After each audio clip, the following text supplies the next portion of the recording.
السلام عليكم. ايه رأيكم في السندوتشات دي؟ تحبوا تعرفوا هنعملها ازاي؟ يلا بينا نيجي ونبتدي مع بعض ونقول بسم الله. السلام عليكم جميعا. احنا المدارس طبعا هتتعبنا والاطفال هيتعبونا زي ما انتم شايفين. احنا قلنا نعمل سندوتشات بطريقة جديدة خالص.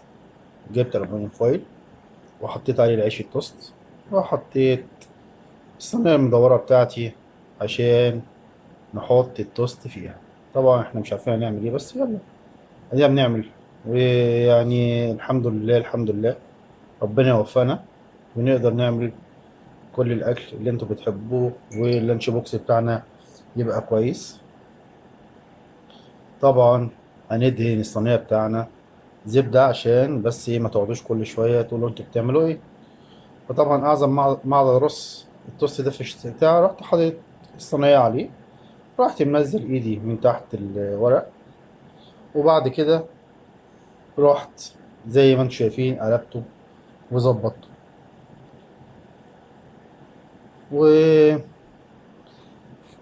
وشفته طبعا في ناس بتشيل الحواف بتاعت التوست، انا ما بشيلهاش لانها كده كده دي هتتحمص تبقى طعمها جامد في الاخر يعني. فيعني احنا ما نقعدش. طبعا الناس اللي بتشوفني الجمال اللي بيحيوني دايما، سلام لاخت مروه من القاهره، وسلام لكل الناس حبايبنا اللي بيتابعونا، وسلام لكل الناس. يعني مش عارف اقول لكم ايه. بعد ما حطينا التوست زي ما انتم شايفين، دي الصلصه دي بتاعت البيتزا. حطيت صلصه البيتزا، ممكن ما احطوش صلصه البيتزا عشان الناس الاولاد اللي هم ممكن يجي لهم على الصبح حموضه او حاجه. بس عادي يعني اللي انتوا عايزين تعملوه. انا بقول لكم على الطريقه، كل واحد يالف من جيبه. احنا حطينا عليها بعد كده جبنه شيدر، وحطينا بعد الجبنه الشيدر اي حاجه عندنا، حطيت لانشو. خلاص.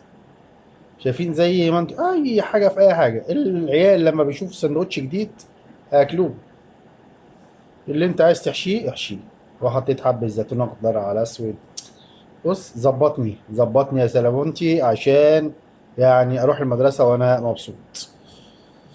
طبعا العيش اللي احنا قطعناه في الاول طبعا مش هنسيبه، حطيناه ورصيناه وظبطناه زي الرخام المكسور في الارض. احلى حاجة. طبعا كل ده هيسيح.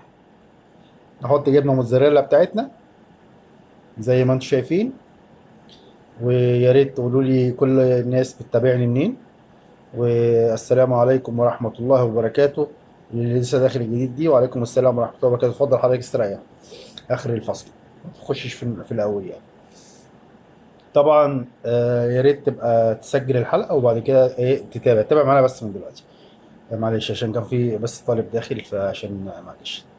طبعا زي ما انتم شايفين حطينا الجبنة الموتزاريلا على كل الصينية. دي ممكن نعملها من بالليل، الحاجات دي كلها ما بتاخدش 5 دقايق. عايزة تعمليها الصبح يا حبيبتي اعمليها الصبح، محدش قال لك لا. تعمليها بالليل وتلفيها بورق استرتش وتحطيها في التلاجة. حطيناها في الفرن، تصحي الصبح تحطيها في الفرن تلت ساعة، 25 دقيقة، نص ساعة. هتتحمص من تحت ومن فوق هتبقى زي الفل كده، زي الجبنة الموتزاريلا، زي البيتزا ولا ايه. ونقطعها مثلثات، مثلثات زي ما انتوا شايفين. العيش بتاع سخنة فمش قادر يعني انا امسكها، وشكلها كده بتضيع مني بس ما علينا. لازم ايه نستحمل شوية. ممكن هناخدها هنحط السلايس فين؟ في اللانش بوكس. الطريقة التانية برضو طريقة جميلة جدا. هنجيب القالب اللي احنا فيه ده وهنحط، هنعمله بالزبدة او بالسمنة اي حاجة عندنا موجودة. وهنعمل بقى ايه، هنحط 2 توست. ادي اول توست حطينا وحط علينا جبنة شيدر، والتانية توست اللي جنبه وحطينا حطها جنب الشيدر عشان ايه ما يقعش الشيدر هتقع. مش ينفع طبعا، دي جبنه شيدر يا جدعان. وحطينا الجبنه التانية وبعد كده هنحط عليها توست تاني، وهنحط عليها لانشون. نحط عليه اللي احنا عايزينه، اي حاجه يا جدعان. اي حاجه، الاطفال بتحب الحاجه الجديده دايما اللي احنا ممكن نعملها في السندوتشات. ادي السندوتش وادي السندوتش، وهنحط كمان طبقة هنا وطبقة هنا، وبعد كده حتة الجبنة الموزاريلا بتاعتنا الجميلة. والله انا حطيت زيتون اهو، ده انا مظبطكم على الاخر. 4 سلايدات. شفتوا يعني؟ بصوا السندوتش ايه، جامد من الاخر يعني. جامد جامد. هيشبع الواد ولا هيشبع البيت، وتيجي العيال يروحوا يشتكوا لامهم يقولوا لهم انا عايزين زي اسمها ايه، ما اعرفش كل واحده بقى زي بنتها وابنها. وبعد كده حطيت اخر جبنه، شريحه جبنه على الزيتون الجميل بتاعي ولانشونايه، وبعد كده قفلت. نقفل بقى، نكبس على رأي الفنانة القديرة سعاد، مين دي؟ سوري البابلي. يكبس يكبس، حاجة كده مش عارف أقول لك إيه. وحطينا في الآخر السندوتش بتاعنا، وحبة الجبنة الموزاريلا علينا من فوق. وبرضو هنعمل فيه إيه؟ الفرن. الفرن يستوي، بعد الفرن ما يستوي يتظبط يبقى زي العسل. هيطلع سندوتشين جامدين زي ما انتم شايفين. شايفين عامل ازاي؟ يتاكل وهو في البتاع بالظبط. في الاخر اهو طلع من ايدي، عشان انا يعني تسرعت وانا بكلمكم. انا حسبته يا شباب والله معلش. ادي السندوتش عامل ازاي، والبيتزا عامله ازاي، وقطعنا السندوتش اتنين اهو وهو سخن. انا متنسوش، لو الحاجات دي عجبتكم هنعمل ايه؟